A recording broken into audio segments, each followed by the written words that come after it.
এখেত গাঁওবুঢ়া আছে, গাঁওবুঢ়াৰ দৰমহা বঢ়াবলৈ কোনে লাগি আছে? এইটো কাৰণে মই লাগি আছো আৰু এখেতসকলৰ চাকৰিটো ৰেগুলাৰ কৰিবলৈ লাগি আছো। সকলোলৈ মোৰ আন্তৰিক শুভেচ্ছা যাচিছোঁ। আজিও মই আপোনালোকৰ মাজত এই ভিডিঅ' লৈ আনিছোঁ। এই ভিডিঅ' বহুত ইণ্টাৰেষ্ট হ'ব বা বহুত জানিবলগীয়া কথা আছে। আমাৰ অসমৰ বা শিৱসাগৰৰ MLA অখিল গগৈ ডাঙৰীয়া, আমাৰ ৰাজ্য দলৰ যে সভাপতি, একেজনে শিৱসাগৰৰ ৰাজ্যক লৈ পেলাই কেইটামান কথা আলোচনা কৰা আমি দেখিবলৈ পাইছোঁ। আৰু একেজনে যে কথাবোৰ কৈছে একেবাৰে সত্য কথা একেজনে আলোচনা কৰিছে আৰু এই সত্য কথাবোৰ একেজনে ৰাইজৰ মাজত সি জনাইছে। কাৰণ একেজনে বিভিন্ন যে সমস্যা বা আমাৰ অসমৰ ৰাজ্যবিলাকে যে পাব লগা আছে, এই পাবলগীয়াৰ কাৰণে একেজনে পাৰ্লামেণ্টত আমাৰ অসমৰ মুখ্যমন্ত্ৰী হেমন্ত বিশ্ব শৰ্মা ছাৰৰ লগত সি যুক্তি উত্থাপন কৰি থাকে। আজি একেজনে কৈছে, কি বুলি কৈছে, একেজনে এনেকুৱা সকলো যুক্তি ধৰাৰ কাৰণে অসমৰ মুখ্যমন্ত্ৰীৰ লগতে যেমান পাৰ্টিত থকা কেবিনেট মন্ত্ৰী বা MLA বিলাকে অখিল গগৈক দেখি পালেই বেয়া পায়। কাৰণ কিয়? সকলো কথাতে সি যুক্তি ধৰে। আৰু এনেকৈ অখিল গগৈৰ নিচিনা বিৰোধী পাৰ্টিৰ পৰা যদি MLA বিলাকে যে এনেকুৱা যদি যুক্তি ধৰে, নিশ্চয় অসমত কিছুমান কামবিলাক হ'ব যেন আমি লাগিছোঁ। সেইকাৰণে একেজনে কৈছে কামবোৰবিলাকৰ কাৰণে দৰমহাৰ কাৰণে মই লাগি আছোঁ বুলি একেজনে কৈছে। বৃদ্ধ পেঞ্চনে 3000 হ'ব লাগে বুলি একেজনে কথা কৈছে। আৰু সেইটো কথা এই পাৰ্লামেণ্টত উত্থাপন কৰি আছে বা কৰিব বুলি একেজনে কৈ আছে। আৰু বিভিন্ন যে আশা কৰ্মীবিলাকৰ কাৰণেও কৈছে আৰু অংগনৱাড়ী শিক্ষয়িত্ৰীবিলাকৰ কাৰণেও কৈছে যেন সকলো যে চৰকাৰৰ পৰা পাবলগীয়া, ৰাইজে পাবলগীয়া যে এই পাবলগীয়াবোৰ যেন সকলো অসমৰ ৰাজ্যবিলাক পাব লাগে, এইটো কথাটোকৈ একেজনে কৈছে। আৰু আমাৰ প্ৰধানমন্ত্ৰীয়ে যি কথাবোৰ কৈছে সকলো ঘৰত পাকা ঘৰ হ'বলগীয়া, কিন্তু আমাৰ অসমত যে আজিলৈকে সেইটো হোৱা নাই, এই বিষয়টো লৈয়ে একেজনে কথা কোৱাটো আমি দেখিবলৈ পাইছোঁ। আমি ৰাজ্য দলৰ সভাপতি অখিল গগৈ ডাঙৰীয়া বা শিৱসাগৰৰ MLA একেজনৰ মুখৰ পৰা আমি শুনিম একেজনে কি কি কথা ৰাইজৰ আগত আলোচনা কৰিছে আৰু ৰাজ্যবিলাকৰ মাজত বা অসমত ৰাজ্যবিলাকৰ মাজত কি ক'বলৈ বিচাৰিছে, এই কথাবোৰ আমি শুনিম। আৰু মই বিশ্বাস কৰোঁ সেইটো শুনি পেলাই আপোনালোকে যে শ্বেয়াৰ কৰি দিব আৰু ছাবস্ক্ৰাইব কৰিব কোনোবা নতুন মোৰ যদি চেনেলত আছে। আৰু মই বিশ্বাস কৰিছোঁ লাইক কৰি দিব।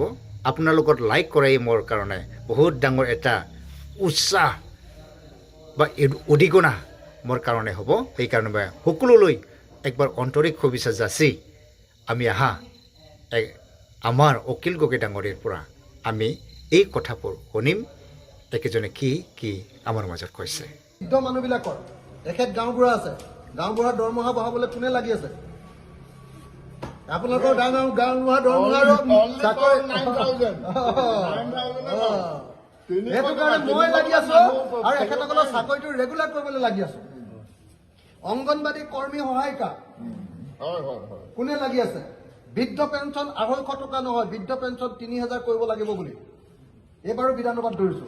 CM কৈছে মই চব বৃদ্ধ পেঞ্চন পোৱা মানুহবিলাকক অৰুণোদয় দি দিম 1250 টকা। মই কৈছো নহয় 3000 কৰক, তেতিয়াহ'লে অৰুণোদয় আপুনি 3000 কৰক। মই কৈছো যে অৰুণোদয় আধাক দিলে নহ'ব, চবকে অৰুণোদয় দি দিয়ক। আপুনি ব্লেকমেইল কৰি অৰুণোদয় দিম তেতিয়া বিজেপিক ভোট দিব লাগিব, এইবিলাক নহ'ব। অসমৰ টকা চবকে দি দিয়ক, মহিলা যিমান আছে চবকে অৰুণোদয় দি দিয়ক। দি এই অৰুণোদয়টো অলপ পইচাটো বঢ়াই দিয়ক, 1250 টকাত একো নাপায়। বৃদ্ধ পেঞ্চন মই কৈ আছো যে 250 টকাত এটা হৰলিক্সে কিনিবলৈ নাপায় 1 কেজি, হয় নে নহয়? এই বৃদ্ধ পেঞ্চনটো শিৱসাগৰলৈ আনিবলৈ গ'লে বেটেৰী ৰিক্সাখনত অহা যোৱা কৰি পৰঠা এটা খাই দিলে তাত থাকি আহে গোটেই 1 টকাও নাহে, হয় নে নহয়? সেইটো বঢ়াবলৈ কৈ আছো। বিধৱা পেঞ্চন মই 3000 পৰা 5000 কৰিব দিছো, বৃদ্ধ পেঞ্চন 3000 পৰা 5000 কৰিব দিছো, অৰুণোদয় 3000 পৰা 5000 কৰিব দিছো আৰু অৰুণোদয় 100% মহিলাক দিবলৈ কৈ আছো। মহিলা যিমান আছে চবকে দি দিয়া হ'ব।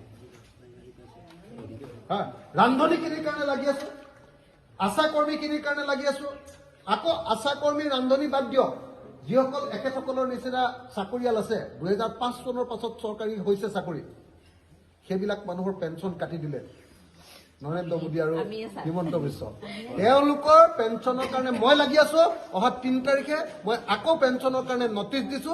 CMক আকৌ থিয় কৰি মই এবাৰ সুধিম যে আপুনি পেঞ্চনটো আগৰ পুৰণি পেঞ্চনটো চবক কৰ্মচাৰীক দিবনে নিদিয়ক কওক। আকৌ 3 তাৰিখে মোৰ হেৰি আছে, নটিচ আছে। এটিটো অল্ড পেঞ্চন বুলি কয়, অল্ড পেঞ্চন স্কিম OPS। এতিয়া নিউ পেঞ্চন স্কিমত দিছে, পেঞ্চনেই নাপায় তেওঁলোকে। গোটেই জীৱনটো চাকৰি কৰিলে পেঞ্চন নাপালে কি কৰি খাব? যিকেইটা 2 নম্বৰীকৈ পইচা গোটাই থৈছে সেইকেইটাই খাব পাৰিব, কিন্তু সাধাৰণভাৱে যিবিলাকে বেছিভাগ কৰ্মচাৰী এইটো 2 নম্বৰী নকৰে, সিহঁতি কেনেকৈ খাব? সেইটো কাৰণে লাগি আছো। গতিকে আপোনালোকৰ বিধায়কজনে অসমৰ প্ৰত্যেকটো প্ৰশ্ন, অসমৰ প্ৰত্যেকটা পথাৰত পানী যোগান দিব লাগিব। এইটো প্ৰশ্ন বেলেগ কোনেও কৰা নাই। 100% পথাৰত পানী যোগান, 100% পথাৰৰ মানুহৰ ঘৰত খোৱা পানী যোগান। সব প্ৰশ্নবিলাক এটা এটাকে ধৰো কাৰণে মানে মোক দেখিলেই সিহঁতি মাথাটো গৰমে উঠি যায়। দেখিছে নে সঁচাকে চাই নে নাচায়? মোবাইলটোত এনে নাচ চাই থাকিলে হ'ব নেকি? ৰিল চাই থাকিলে হ'ব নেকি? মোবাইলটোত ৰাজনীতিৰ বিষয় চাব লাগিব। ৰাজনীতিটোৱে গোটেই জীৱনটো নিয়ন্ত্ৰণ কৰি দিয়ে। মই কৈ আছো যে অসমৰ প্ৰত্যেক ঘৰ মানুহৰ ঘৰবিলাক পকা কৰি দিব লাগিব। প্ৰধানমন্ত্ৰীয়ে 2022 চনৰ ভিতৰত চবৰ ঘৰ পকা কৰি দিম বুলি কৈছিলে। আপোনালোকে দেখিছে নে মই এইবিলাক কেনেকে ধৰো? একদম CMৰ মই মাথা গৰম কৰি দিম।